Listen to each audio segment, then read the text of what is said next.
अस्सलाम वालेकुम वरहमतुल्लाहि वबरकातुहू। तमाम दोस्त उम्मीद करता हूँ खैरियत से होंगे।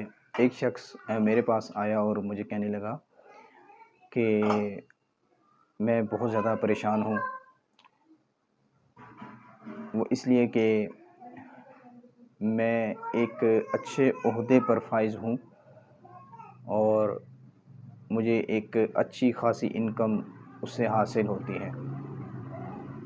लेकिन ये है कि जब मैं घर में आता हूँ, पैसा लेके आता हूँ, हर चीज़ लेके आता हूँ, सामान लेके आता हूँ, तो घर में आते ही लड़ाई झगड़ा शुरू हो जाता है। और जो मैंने दिन भर में मेहनत की होती है, जो मैंने हज़ारों रुपए दिन में कोशिश करके हासिल किए होते हैं, वो क्या होता है कि शाम होने से पहले पहले सब ख़त्म हो जाता है, फिनिश हो जाता है, ख़त्म हो जाता है।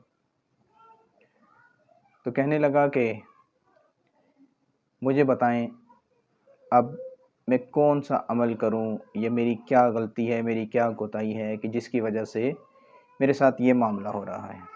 इसी तरह एक और शख्स मेरे पास आया और मुझे कहने लगा कि मैं एक अच्छी जॉब करता हूं और अच्छी खासी इनकम भी है, लेकिन ये है कि घर में जाता हूं तो कैफ़ियत अजीब सी हो जाती हैं, दिल घबराता है, घर वालों से बात करने को जी नहीं करता।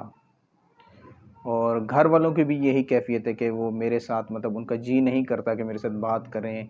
हालाँकि मैं जो कुछ होता है उनको पेश कर देता हूँ कि ये मेरी दिन भर की कमाई है। और दूसरा ये है कि माल बहुत जल्द ख़त्म हो जाता है, बरकत नहीं है। तो आज वो वज़ीफ़ा मैं आपको बताने लगा हूँ जो मैंने उन दोनों अहबाब को बताया है। और अब उन दोनों अहबाब जो मेरे पास अपने मसले लेकर आए थे, दोनों के मामलात ठीक चल रहे हैं। अच्छी खासी इनकम भी हो रही है और उसमें बरकत भी आ गई है, वो घर में भी सुकून हो गया है। तो यही वज़ीफ़ा आज मैं आपके गोश गुज़ार करूँगा और आपने इसको तवज्जो के साथ सुनना है। कुछ वज़ाइफ़ ऐसे होते हैं, कुछ अमाल ऐसे होते हैं कि जिनको सैकड़ों कामों के लिए आप इस्तेमाल कर सकते हैं। यानी कि आपके रिश्ते में बंदिश है, आपकी औलाद में बंदिश है, शादी नहीं हो रही, घर में लड़ाई झगड़े हैं, फितने फ़साद हैं, माल में बरकत नहीं है, बरकत हासिल करने के लिए, दुश्मनों से हिफाजत के लिए, ऐसा ज़ालिम दुश्मन जो आपको तकलीफ़ देता है, जो जिससे आप बहुत ज़्यादा तंग हैं, उससे हिफाजत के लिए, अपने मामलात को दुरुस्त करने के लिए, अपनी ज़िंदगी में सुकून लाने के लिए, अपनी ज़िंदगी में बरकत लाने के लिए, औलाद में बरकत लाने के लिए, माल में बरकत लाने के लिए, ऐसा वज़ीफ़ा जो सैकड़ों मामलात को आसान बना दे, वो वज़ीफ़ा है सूरह इखलास का वज़ीफ़ा। थंबनेल को आपने पढ़ लिया होगा कि सूरह इखलास ऐसा वज़ीफ़ा है, इंसान का ये मुक़द्दर बदल देती है। चूँकि ये वज़ीफ़ा बुज़ुर्गान दीन का आज़माया हुआ वज़ीफ़ा है और बुज़ुर्गान दीन इसको करते हुए आए हैं और ये हम तक भी इसी तरीके से पहुँचा है। तो हम आप तक भी अमानतन जो हम तक ये पहुँचा है, आप तक पहुँचा रहे हैं ताकि आप इस अमल को करें और इसके फ़ायदे हासिल करें। अब ये कितनी दफ़ा पढ़ना है? फ़जर की नमाज़ के बाद 21 मरतबा आपने पढ़ना है। अगर आप मोहब्बत के मामलात के लिए पढ़ना चाह रहे हैं तो आप 121 मरतबा पढ़ें। अगर आप दुश्मनों के लिए पढ़ना चाह रहे हैं तो आप 40 दफ़ा पढ़ें, ठीक है।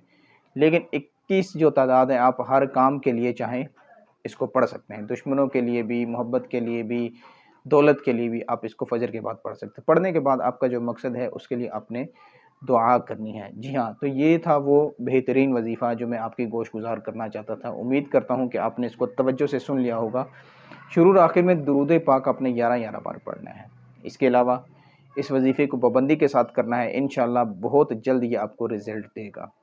अल्लाह अज़्ज़ा व जल हमें अमल करने की तौफ़ीक़ अता फ़रमाए। सवाब जारी करने से इस वज़ीफ़े को दीगर अब आप तक भी पहुँचाएँ ताकि उनका अजर भी आपको हासिल हो। अल्लाह अज़्ज़ा व जल हमें अमल करने की तौफ़ीक़ अता फ़रमाए। रूहानी इलाज इस्तिखारा के लिए राब्ता करना चाह रहे हैं तो मेरे नंबर्स पर किसी भी वक्त मुझसे राब्ता कर सकते हैं।